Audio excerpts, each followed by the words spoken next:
বন্ধুরা দেখতে পাচ্ছ এক্ষুনি এটা খেপলা ফেলা হচ্ছে না ফেলো বন্ধুরা আমাদের অভিজ্ঞ শিকারী মিরাদুল ভাই। হ্যাঁ হ্যাঁ মারো দেখা যাক কি মাছ হয়। বাহ অসাধারণ অসাধারণ অসাধারণভাবে জালটা পড়লো। দেখা যাক এবারটা কি কি মাছ ওঠে। বন্ধুরা দেখতেই পাচ্ছ অনেক মাছ, কিন্তু আমাদের সেই আগের দিনের সেই খেলারই আগের ভিডিওটাই অনেক ভিউজ হয়েছে, ওই জন্য আবার চলে আসলাম নতুন করে ভিডিও বানাতে। তো বন্ধুরা ভিডিও ভালো লাগলে অবশ্যই সাপোর্ট করো, সাবস্ক্রাইব করে দিও।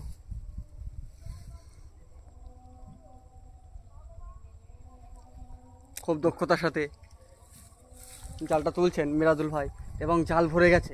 বন্ধুরা জাল কিন্তু ভরে গেছে, দেখো কতগুলো মাছ, দেখতেই পাচ্ছ অনেকগুলো মাছ হয়েছে। বাহ অসাধারণ অসাধারণ। দক্ষ মিরাদুল ভাই এই দেখো বিলের ভিতরে দক্ষ মিরাদুল ভাই, বাপ রে বাপ কতগুলো মাছ, অসামান্য অসামান্য অসাধারণ প্রতিভা। দেখো যার কথা না বললেই নয়, সেই মিরাদুল ভাই জাল সাদা করে ফেলেছে। বন্ধুরা ও সাবাস সাবাস সাবাস, অসাধারণ অসাধারণ।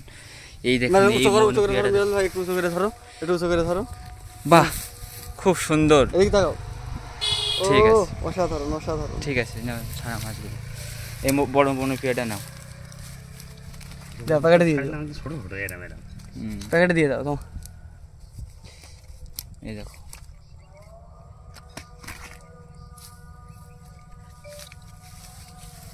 বাচ্চাগুলো আমরা ছেড়ে দিচ্ছি। বাচ্চা ছেড়ে দাও বড় হোক এগুলো। বাচ্চা ছেড়ে দিচ্ছি, বড় হলে আবার ধরবো, ঠিক আছে। দেখতেই পাচ্ছ বন্ধুরা কত সুন্দর করে মাছগুলো ছাড়ানো হচ্ছে। এই দেখো মাছগুলো ছোট ছোট, এখনো বড় হয়নি, বড় হলে ধরা যাবে পরে। মিরাদুল ভাই খেপলা ফেলাই পুরো মাহির একদম। হ্যাঁ ও মাই ভীষণ ভালো করে খেপলা ফেলে। জালটা ফেললে কিরম হলে ওকে তুলে চলে। ওরে বাবা তুমি সাগাও কি করে? 5.5 কিলো ওজন জাল।